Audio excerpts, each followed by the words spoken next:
Bonjour, Partage l'info est avec Iterou, responsable du pôle éducation et histoire chez Afrocentricity International, également auteur du livre L'harmonie kamite. Alors, je vous ai sollicité pour vous poser quelques questions sur l'Égypte antique. Est-il vrai que les hommes à l'origine de cette grande civilisation étaient noirs et comment le prouver? Bonjour frère Jérémy.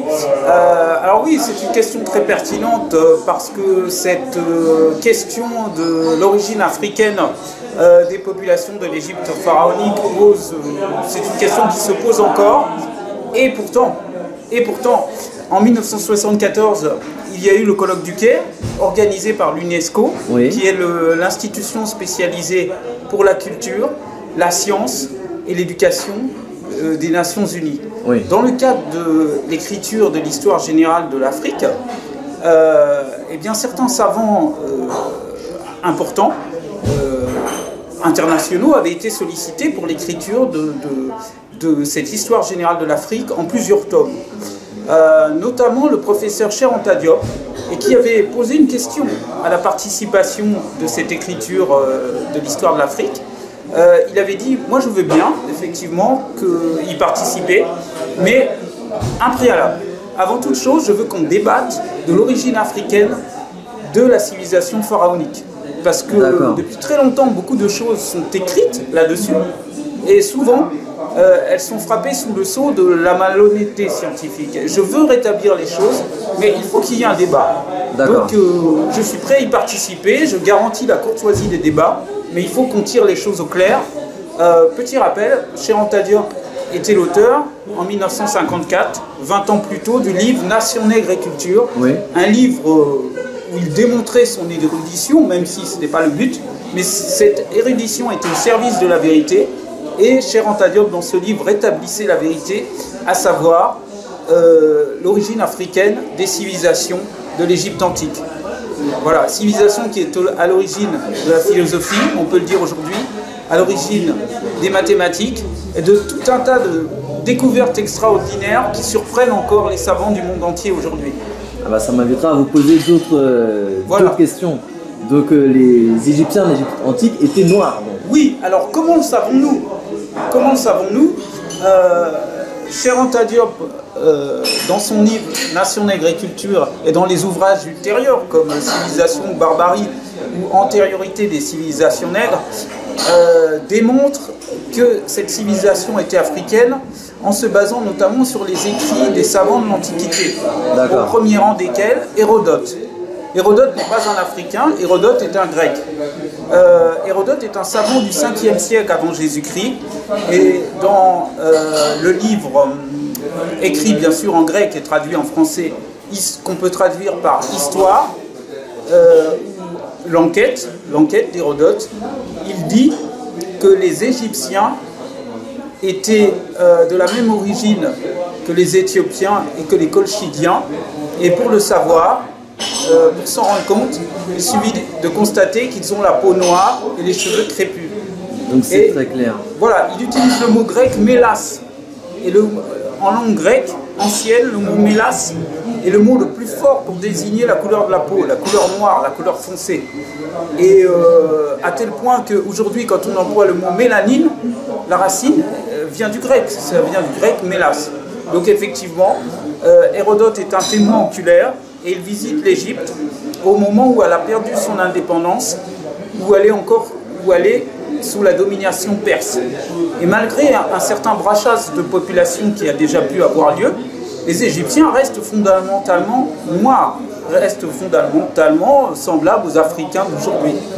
Voilà, aux Africains, aux Sénégalais, aux Camerounais, et à d'autres Africains, avec toutes les nuances de teint que nous pouvons voir en Afrique, mais c'est la nuance des Africains, bien sûr.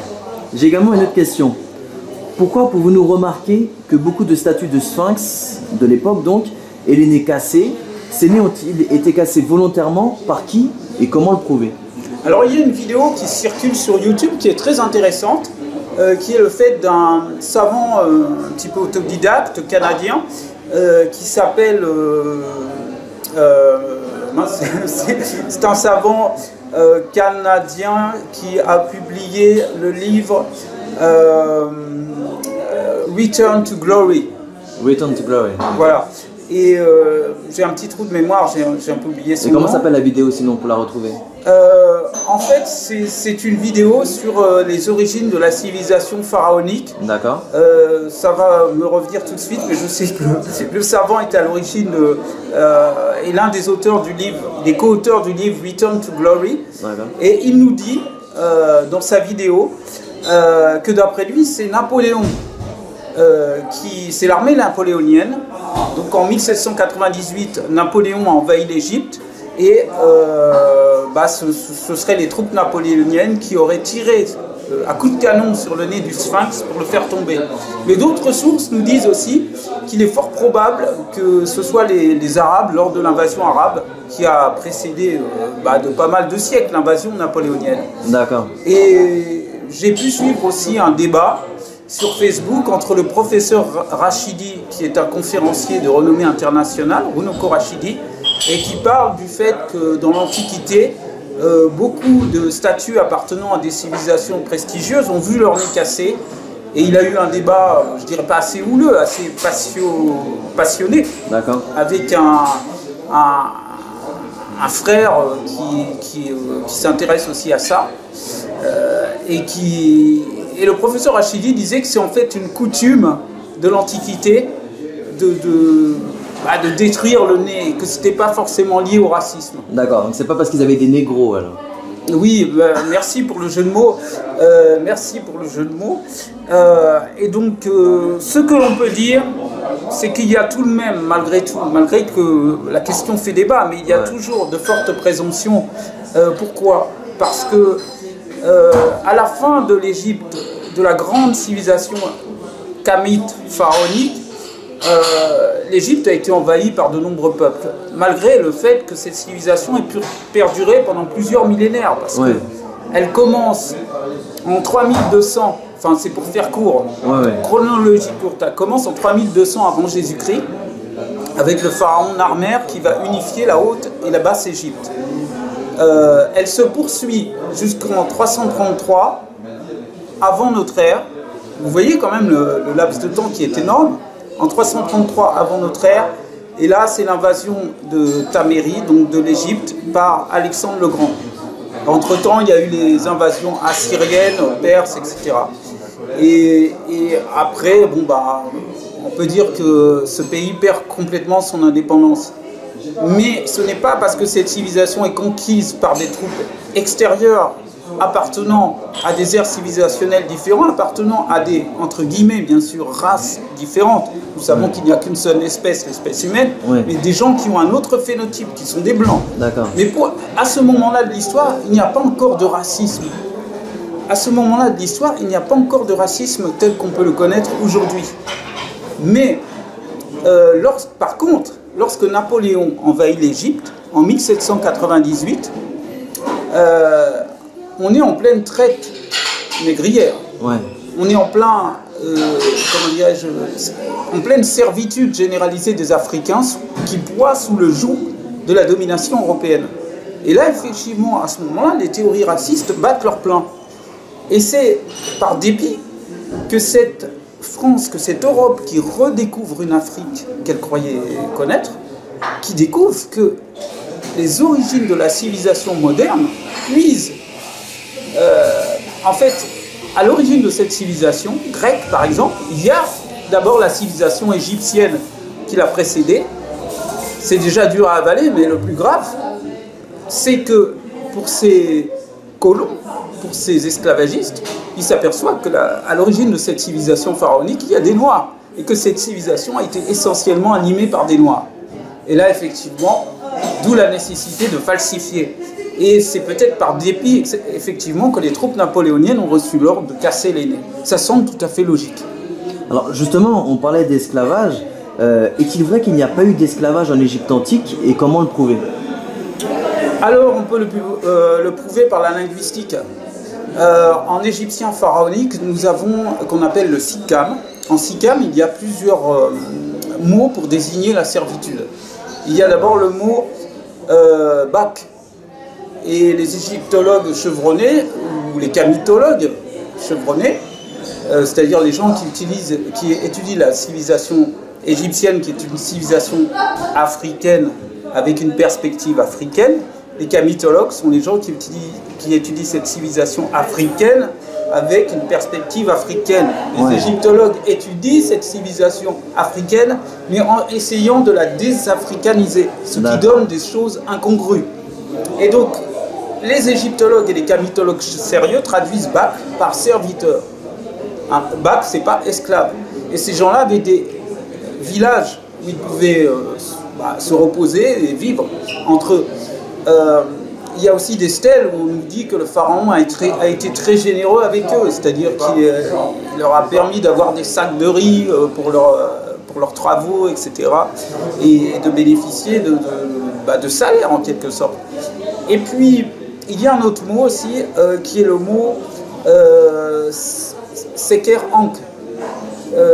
Seker Ankh, ça veut dire le vivant blessé. D'accord. Littéralement. Et le vivant blessé, en fait, c'est le captif de guerre.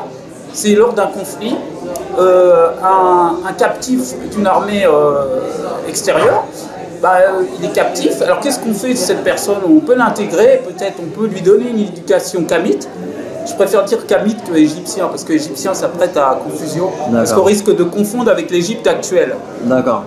Et donc un captif peut être kémitisé, c'est-à-dire éduqué à l'égyptienne, éduqué à l'africaine. Et peut-être un jour, on pourra en faire une recrue, ou on pourra en faire un commis d'administration, etc. Donc il est assimilé, mais au départ, c'est vrai qu'il est captif. Donc il n'y a pas de déshumanisation, il n'y a pas d'esclavage. Et enfin, troisième mot, hem. Le mot hem qui veut dire serviteur. Par exemple, on a l'institution de Hem Neter, qui est le prêtre, le Hem Neter. Neter, c'est la divinité, donc Hem Neter, celui qui est au service du divin. Donc voilà, c'est quelqu'un qui s'occupe du culte. Ça fait trois mots, mais aucun de ces trois mots ne veut dire esclave, puisque Hem peut être aussi employé quand on parle de Pharaon, sa majesté. Donc en fait, la linguistique pharaonique nous permet de certifier, de dire de façon claire et précise qu'il n'y avait pas d'esclavage en Égypte. Quant au mot esclave, vous savez de quoi, quelle est son origine? Le mot esclave vient de slavus, en latin. Ce sont les Slaves, ce sont des populations de l'Est de l'Europe que les Romains ou d'autres peuples allaient rasier. Slavus. C'est pour ça le mot esclave en français vient de slave. Et on le voit bien avec l'anglais, puisque slave, c'est le même mot. Pour dire les Slaves, le slave ou l'esclave, slave. Donc ça n'a rien à voir avec nous. Donc contrairement à ce que disent les falsificateurs, comme Pétré, Grenouillot ou autres, les Africains ne sont pas des spécialistes de l'esclavage, puisque c'est une institution qu'ils n'ont pas pratiquée massivement. Et en faisant des recherches plus poussées, on peut peut-être sans doute découvrir que les Africains n'ont pas pratiqué l'esclavage, sauf dans les périodes d'assimilation culturelle, de domination, où il y a eu peut-être des exceptions qui ont fait... Mais il n'y a pas de règle sans exception. D'accord. En tout cas, pas en Égypte antique. Non. Non. Iterou, merci beaucoup pour ces trois premières questions et à bientôt pour d'autres questions sur l'Égypte antique. Je vous remercie. À bientôt. À bientôt.